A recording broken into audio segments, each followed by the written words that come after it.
ನೋಡಿ, ಮೊನ್ನೆ ಇದೇ ಆಗಸ್ಟ್ 6ನೇ ತಾರೀಕಿಗೆ ರಾಜ್ಯಸಭೆ ಕಲಾಪದಲ್ಲಿ ಧರ್ಮಸ್ಥಳ ಡಾಕ್ಟರ್ ವೀರೇಂದ್ರ ಹೆಗಡೆ ಅವರು ಒಂದು ಪ್ರಶ್ನೆಯನ್ನ ಕೇಳ್ತಾರೆ. ವಿಚಿತ್ರವಾದಂತಹ ಪ್ರಶ್ನೆಯನ್ನ ಕೇಳ್ತಾರೆ.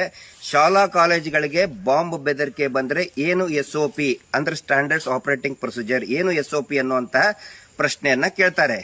ಇದೇ ಧರ್ಮಸ್ಥಳ ಸುತ್ತಮುತ್ತಲಿನ ಕಾಡಿನಲ್ಲಿ ನೂರಾರು ಶವಗಳನ್ನು ಹೂತು ಹಾಕಿದ್ದೇನೆ ಅನ್ನುವಂತಹ ಪ್ರಕರಣದಲ್ಲಿ ಕ್ರೈಮ್ ನಂಬರ್ 39/25 ನಲ್ಲಿ ಶವಗಳನ್ನ ಯಾವ ರೀತಿ ಮೇಲೆತ್ತಬೇಕು ಅಂತ ಹೇಳಿ ಇಡೀ ದೇಶ, ಇಡೀ ಜಗತ್ತು ಪ್ರಶ್ನೆ ಮಾಡಬೇಕಾದ್ರೆ ಅದೇ ರಾಜ್ಯಸಭಾ ಸದಸ್ಯರು ರಾಜ್ಯಸಭೆಯ ಅಧಿಕೃತ ಕಲಾಪದಲ್ಲಿ ಪ್ರಶ್ನೆ ಕೇಳಿದ್ದಾರೆ. ಆ ಪ್ರಶ್ನೆ ಸಂಖ್ಯೆ 1967 ಅನ್ಸ್ಟಾರ್ಡ್ ಕ್ವಶನ್ ನಲ್ಲಿ 6ನೇ ತಾರೀಕಿಗೆ ಅವರಿಗೆ ಉತ್ತರವನ್ನ ಕೊಡ್ತಾರೆ. ಆನ್ಸರ್ಡ್ ಅನ್ಸ್ಟಾರ್ಡ್ ಕ್ವಶನ್ ಅಂತ ಬರ್ತದೆ.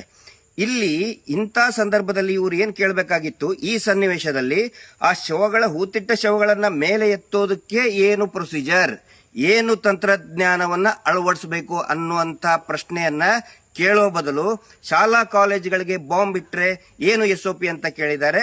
ಇದರ ಹಿಂದೆ ಸಾರ್ವಜನಿಕರಿಗೆ ಏನೋ ಒಂದು ಹುನ್ನಾರ ಇದೆ. ಇವರೇ ಬಾಡಿಗೆ ಭಯೋತ್ಪಾದಕರನ್ನ ಇಟ್ಟು ತಾವೇ ಏನಾದರೂ ಅವಘಡ ಕೃತ್ಯಗಳನ್ನ ದೇವಸ್ಥಾನದಲ್ಲಿರಬಹುದು, ಅವರ ಶಾಲಾ ಕಾಲೇಜುಗಳಲ್ಲಿ ಬಾಂಬ್ ಬೆದರಿಕೆಯನ್ನ ಅವರೇ ಹಾಕಿಸಿ ಇಡೀ ಪ್ರಕರಣವನ್ನ ದಾರಿ ತಪ್ಪಿಸುವಂತ ಪ್ರಯತ್ನ ಮಾಡ್ತಾ ಇರುವ ಅನ್ನುವಂತಹ ಸಂಚು ಇಲ್ಲಿ ಎದ್ದು ಕಾಣ್ತಾ ಇದೆ.